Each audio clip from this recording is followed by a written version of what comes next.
আসসালামু আলাইকুম। আশা করি সবাই ভালো আছো। তো আজকে আমরা ক্লাস 12 এর প্রথম অধ্যায়ে অতীত স্মরণ আমরা পড়াবো আজকে। তো অতীত স্মরণ থেকে আমাদের আজকে প্রথম ভিডিও। তো অতীত স্মরণে আমরা প্রথমে একটু ভূমিকা বলে নেব, কি অতীত স্মরণের ভূমিকা আছে। আমরা সবাই জানি স্মৃতি কথা হচ্ছে সব থেকে মধুর শব্দ। এই মধুর শব্দটি একদম আদিকাল থেকে স্মৃতির পথেই বংশ পরম্পরায় যুগে যুগে যুগে যুগে পৌঁছে গেছে। এইভাবেই মানব সমাজই স্মৃতিকথাকে বহন করে চলে আসছে। তো মানব সমাজের অতীত ইতিহাসের এইসব ঘটনা এবং কাহিনী মুখে মুখে প্রচারিত হয়ে বংশ পরম্পরায় প্রচারিত হয়ে পরবর্তী প্রজন্মে প্রভাবিত হয়। এই পদ্ধতিগুলির মধ্যে অন্যতম হচ্ছে পৌরাণিক কাহিনী, কিংবদন্তি, লোককথা, স্মৃতিকথা, মৌখিক ঐতিহ্য। তাহলে এইসবগুলাই হচ্ছে আমাদের অতীত স্মরণ, এবং এই অতীত স্মরণে হচ্ছে জনশ্রুতি। তাহলে জনশ্রুতি কি একটু পয়েন্ট করি।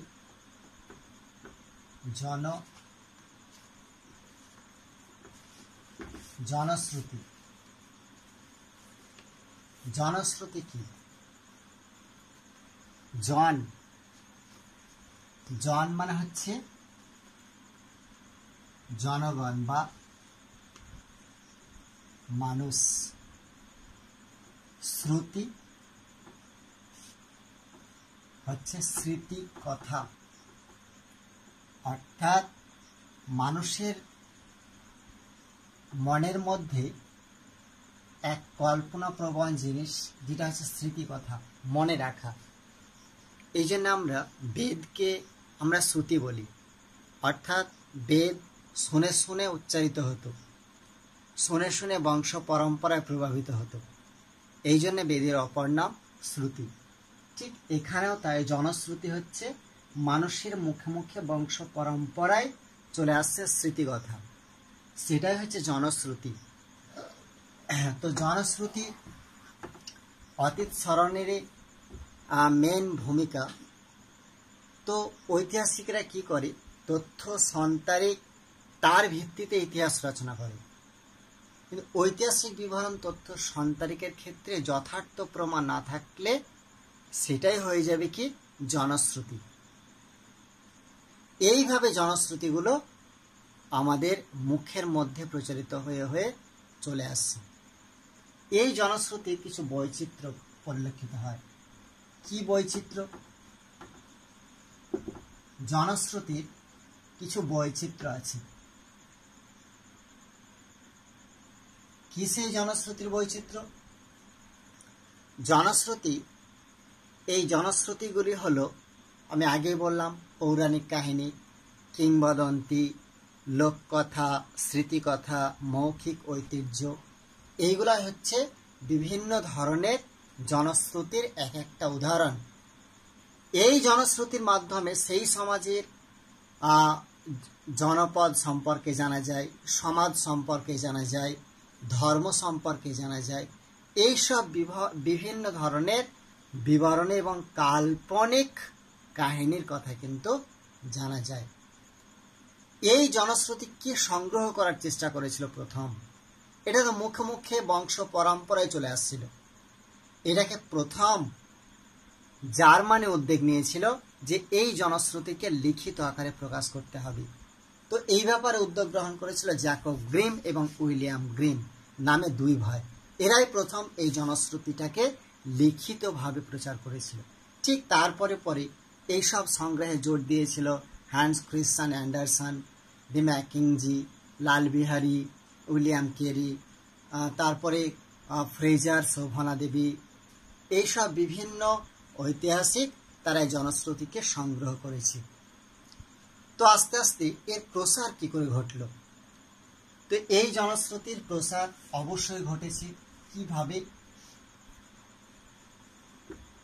প্রসারটা এইভাবে ঘটেছে, আমরা সবাই জানি যে বিভিন্ন মানবজাতি বিভিন্নভাবে তারা সমাজের বাইরে অর্থাৎ এক দেশ থেকে, যেমন বিশেষ করে অষ্টাদশ শতকে ইউরোপে বিভিন্ন সাম্রাজ্যবাদী শক্তি তারা কি করেছিল, সেই সাম্রাজ্যবাদী শক্তি যেমন Asia, Africa, Latin America, Austria, এরা বিভিন্ন জায়গায় উপনিবেশ গড়ে তুলেছিল। এই উপনিবেশ সূত্র ধরে বহির্বিশ্বের সঙ্গে একটা যোগাযোগের মাধ্যম তৈরি করেছিল। এই যোগাযোগের মাধ্যম থেকেই জনশ্রুতিগুলো কিন্তু চলে আসছে। এই জনশ্রুতির দুটো ধারা আছে। কি জনশ্রুতির দুটো ধারা? এই জনশ্রুতির দুটো ধারা কি কি? একটা হচ্ছে মানুষের না দেখার বিবরণ, মানুষের না দেখা বিবরণ, আর একটা মানুষের দেখা ঘটনার বিবরণ। মানুষের দেখা ঘটনার বিবরণ। এই জনশ্রুতির হচ্ছে দুটো ধারা, একটা হচ্ছে মানুষের না দেখার বিবরণ, আর একটা হচ্ছে মানুষের দেখা ঘটনার বিবরণ। কি মানুষের না দেখা ঘটনার বিবরণ? কিছু ঘটনা আছে যেগুলি সমকালীন সমাজে মানুষের সচক্ষে না দেখা সত্ত্বেও নানান কাল্পনিক কাহিনীর মাধ্যমে বংশ পরম্পরায় প্রভাবিত হয়ে চলে আসছে। এইগুলো হচ্ছে কাল্পনিক কাহিনী। যেমন উদাহরণ হিসাবে আমরা এই কথাটাই বলতে পারি যে এই পৃথিবীটা আছে একটা কচ্ছপের উপর। কচ্ছপটা যখন নড়াচড়া করে তখন পৃথিবীটা এই নড়ে যায়, ঠিক তখনই ভূমিকম্প সৃষ্টি হয়। তাহলে এই কচ্ছপটা ছিল বলেই পৃথিবী নড়ে উঠলো এবং ভূমিকম্প সৃষ্টি হলো। এটা কিন্তু আদিকাল থেকে বংশ পরম্পরার কথাটা কিন্তু প্রচলিত হয়ে আসছে। আবার কেউ কেউ বলে না, একটা ষাঁড়ের শিংয়ের ওপর আছে গোটা পৃথিবী, যখন ষাঁড়টা আরেক শিং করে ঠিক তখনই ভূমিকম্পের সৃষ্টি হয়। তো এইগুলো হচ্ছে না দেখার ঘটনা, কিন্তু আমরা বংশ পরম্পরায় কিন্তু বিশ্বাস করে আসছি। কিছু কিছু না দেখাও ঘটনা কিন্তু আমরা অনেকেই ভালোভাবে বিশ্বাস করি, তার কারণ আমাদের বাপ দাদা, তার দাদা, তাদেরকে আমরা দেখিনি, কিন্তু তাই বলে কি তাদেরকে বিশ্বাস করব না যে ওরা ছিল না? তো ওইটা বংশ পরম্পরায় যেহেতু চলে আসছে, তেমনি কিছু কিছু কথা প্রচলিত হয়ে চলে আসছে যা বংশ পরম্পরায় সেটা প্রভাবিত হয়ে চলে আসছে, যে কথাটা মানুষের মন থেকে কোনোদিন মুছে যায়নি। এটা হচ্ছে না দেখার ঘটনা। মানুষের দেখার ঘটনা কি? কিছু কিছু ঘটনা আছে যেগুলি সমকালীন জনগোষ্ঠী মানুষের স্বচক্ষে দেখেছেন এবং সেই সব ঘটনার বিবরণ পরবর্তীকালে বংশ পরম্পরায় প্রভাবিত হয়ে চলে আসছে। একটা উদাহরণ দিয়ে বলি, যেমন 1757 সালে 23 জুন পলাশির প্রান্তরে যুদ্ধ হয়েছিল, যেটা হচ্ছে পলাশির যুদ্ধ, নবাব সিরাজদৌল্লার সঙ্গে ইস্ট ইন্ডিয়া কোম্পানির। তো এই যুদ্ধে নবাব সিরাজদৌল্লা অভাবনীয়ভাবে হেরে গেছিল। এই ঘটনাটা আমরা দেখিনি, কিন্তু কোন এক সময় মানুষ কিন্তু দেখেছিল, যে ঘটনা আজকে লিখিত আকারে এবং জনশ্রুতি আকারে কিন্তু চলে আসছে। এবার আমরা এই জনশ্রুতির প্রকার ভেদটা দেখে নেব। কি জনশ্রুতির প্রকার ভেদ আছে? জনশ্রুতিকে কয় ভাগে ভাগ করছি? জনশ্রুতি আমরা ভাগটা দেখে নেই। জনশ্রুতিকে বেশ কয়েকটা ভাগে বিভক্ত করা যায়। যেমন 1 নম্বর হচ্ছে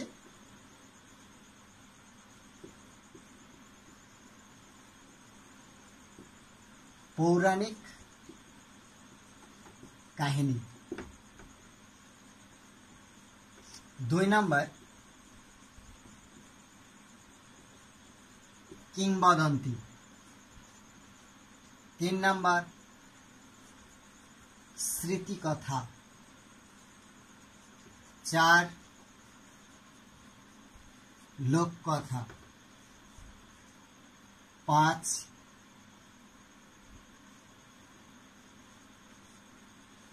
মৌখিক ঐতিহ্য। এগুলা হচ্ছে জনশ্রুতির ভাগ। পৌরাণিক কাহিনী, কিংবদন্তি, স্মৃতিকথা, লোককথা আর মৌখিক ঐতিহ্য, এই কয়েকটা ভাগে ভাগ করেছে জনশ্রুতিকে। আমাদের আজকে আলোচ্য বিষয় হবে কি? পৌরাণিক কাহিনী। এটাকে নিয়ে আমরা আজকে আলোচনা করব।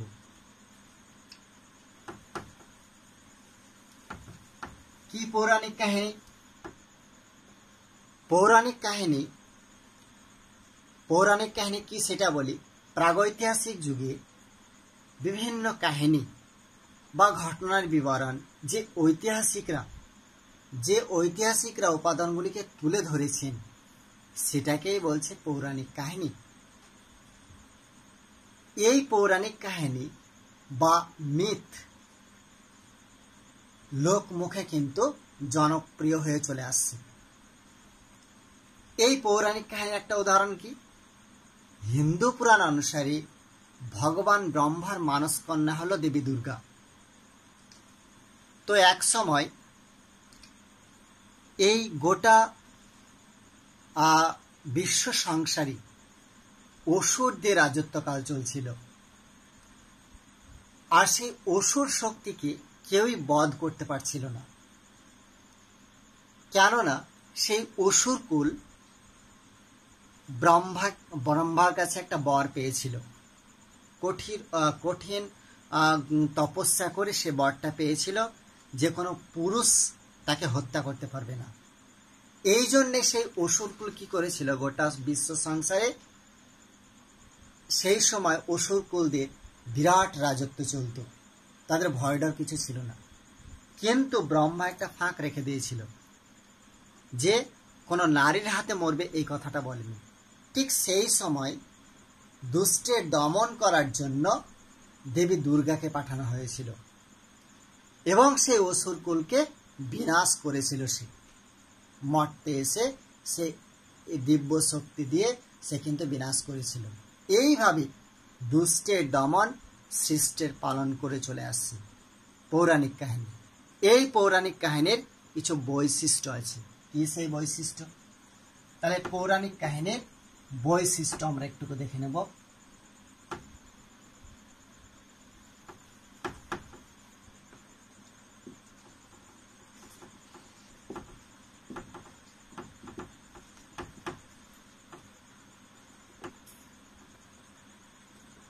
পৌরাণিক কাহিনীর বৈশিষ্ট্য কি? পৌরাণিক কাহিনীর বৈশিষ্ট্য আছে, সেই বৈশিষ্ট্যটা একটু একটু করে জেনে নেব আমরা। J.F. বিয়ারলাইন তিনি পৌরাণিক কাহিনীর 6খানা বৈশিষ্ট্য উল্লেখ করেছিলেন। কি কি সেই 6খানা বৈশিষ্ট্য? বলছে পৌরাণিক কাহিনী উত্তরাধিকার সূত্রে প্রাপ্ত হয়। পৌরাণিক কাহিনী উত্তরাধিকার সূত্রে বর্তমান সমাজে প্রচলিত হয়, এ কথাই বিয়ারলাইন বলছেন। বিয়ারলাইনের মতে পৌরাণিক কাহিনী হলো আমাদের অচেতন মনের কাহিনী বিশেষ, সম্ভবত আমাদের জিনে লিপিবদ্ধ থাকে পৌরাণিক কাহিনী। আর কি বলছে সেই 6খানার মধ্যে? তিনি আরো বলছেন যে পৌরাণিক কাহিনী হচ্ছে প্রাগৈতিহাসিক বিবরণ। পৌরাণিক কাহিনী প্রাগৈতিহাসিক যুগের ইতিহাস। মানব সভ্যতার উন্মেষের আগে মানুষ কেমন ছিল, তার খণ্ডচিত্র কেমন ছিল, সেই সব কাহিনী হচ্ছে প্রাগৈতিহাসিক বিবরণ। বিষয়ের বিশিষ্টতা, পৌরাণিক কাহিনী হলো প্রাগৈতিহাসিক যুগের ইতিহাস, মানব সভ্যতার উন্মেষের আগে যে বিবরণ আমরা পেয়েছি, তো সেই সব বিষয় বা কাহিনী হচ্ছে বিষয়ের বিশিষ্টতা। আর কি? পরিচয়ের ভিত্তি। পৌরাণিক কাহিনী হচ্ছে কোন সমাজ এবং সাম্প্রদায়িক পরিচয়ের মূল ভিত্তি। আর বিধি নিয়মের স্বীকৃতি দেয়। পৌরাণিক কাহিনী সমাজে প্রচলিত ধর্ম, বিধি নিয়মগুলিকে স্বীকৃতি দিয়ে থাকে। এর ফলে কি হয়, সমাজে বিধি নিয়মগুলি সুদৃঢ় হওয়ার পথ প্রশস্ত করে আর জীবনের অর্থ বহন করে। পৌরাণিক কাহিনীর এক ধরনের বিশ্বাস যা জীবকে অর্থবহ করে তোলে। এই বিয়ার লাইন এই 6টা বৈশিষ্ট্যের কথা কিন্তু বলেছি। তাহলে আমরা পৌরাণিক কাহিনীর বৈশিষ্ট্য বললাম। এবার পৌরাণিক কাহিনীর বেশ কয়েকটা গুরুত্বের কথা আমরা বলবো। তার আগে এই পৌরাণিক কাহিনীর কয়েকটা উদাহরণের কথা আমরা জেনে নেব। কি কি পৌরাণিক কাহিনীর উদাহরণ আছে?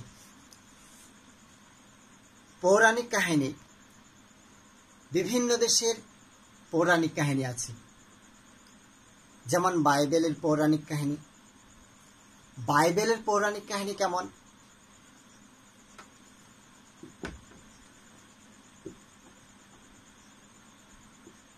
বাইবেলের পৌরাণিক কাহিনী।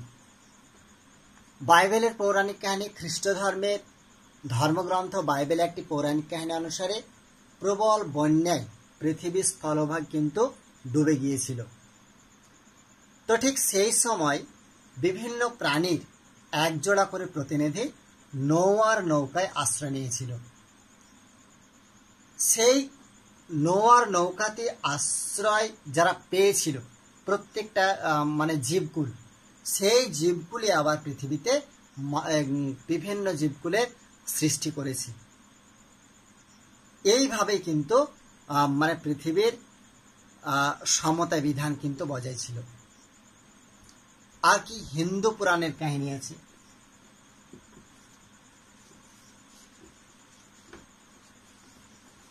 পুরাণের কাহিনী কি? হিন্দু পুরাণের কাহিনী। প্রাচীন হিন্দু পুরাণের একটি জনপ্রিয় কাহিনী হচ্ছে কি মহাকবি কালিদাসের কাহিনী। প্রথম জীবনে কালিদাস প্রচন্ড মূর্খ ছিল। সে গাছের ডালে বসে সেই ডালের গোড়ায় কাটছিল। পরবর্তীকালে দেবী সরস্বতীর বরে সে মহাকবি কালিদাস হয়েছিল। এই ঘটনাও কিন্তু হিন্দু পুরাণে লিপিবদ্ধ আছে। গ্রীসের পৌরাণিক কাহিনী। গ্রীসের পৌরাণিক কাহিনী। গ্রীসের পৌরাণিক কাহিনী আছে। প্রাচীন গ্রিস সাহিত্যিক স্কাইলাস, সফোক্লেস, ইউরিপিডিস প্রমুখ পৌরাণিক কাহিনী থেকে তাদের লেখা সূত্র গ্রহণ করেছে। তো এরাও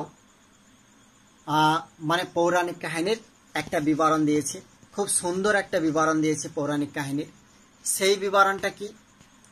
প্রাচীন গ্রীসে তো সেই সময় পুরাণ থেকে একটা সংস্কৃত তথ্য আমরা জানতে পারি। সেই পৌরাণিক কাহিনী হোমারের ইলিয়াড ওডিসি গ্রন্থে কিন্তু উল্লেখিত আছে। তো সেখানে কি হয়েছিল হোমারের ইলিয়াস ও ওডিসিতে?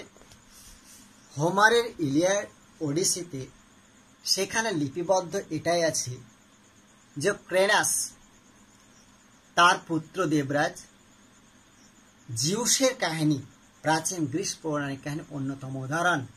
ক্রেনাস তার পিতাকে খোঁজ করে দেবতাদের রাজা হন এবং বোন রেহাকে বিবাহ করেন। ক্রেনাসের মনে ভয় হয়েছিল সেই সময় তার সন্তান তার সঙ্গে এইরকম বিশ্বাসঘাতকতা করতে পারে। তাই সে কি করল? সে প্রতিটি সন্তানকে ক্রেনাস ভক্ষণ করতেন। তো রেহা সিউজের জন্ম দিয়ে তাকে লুকিয়ে নবজাতককে একটা পাথরের মুড়ে ক্রেনাসকে ধোঁকা দিয়েছিল। পরবর্তীকালে যখন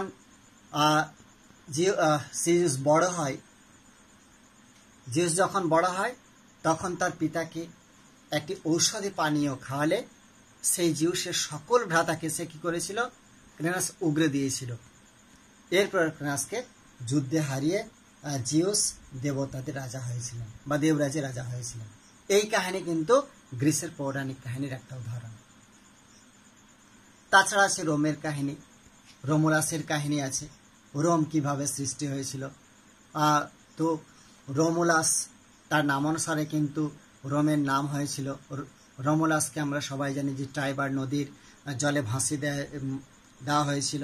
একটা বাঘ তাকে টেনে এনে সেই রোমুলাসকে বড় করেছিল।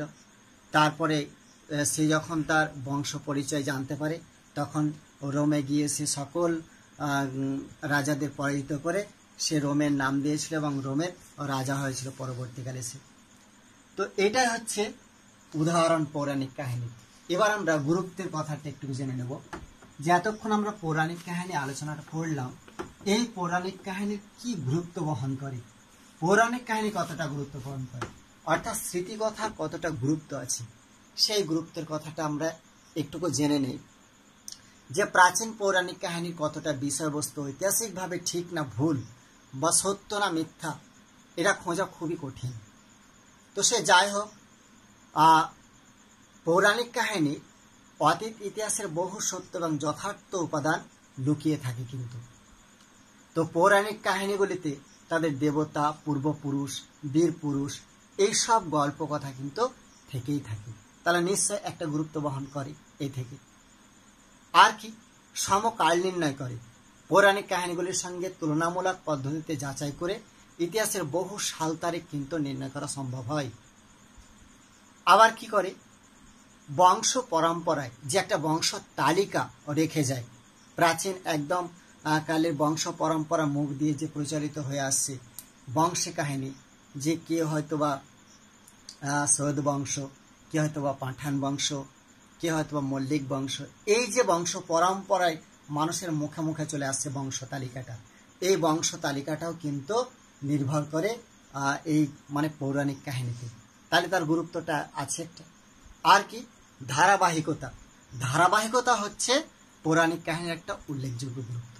অর্থাৎ এই বছরের পর বছর, বছরের পর বছর এই যে স্মৃতি কথাগুলোকে আঁকড়ে ধরে থাকে, এই স্মৃতি কথাগুলো যে আঁকড়ে ধরে থাকছি আমরা, এইগুলাই হচ্ছে তার গুরুত্ব।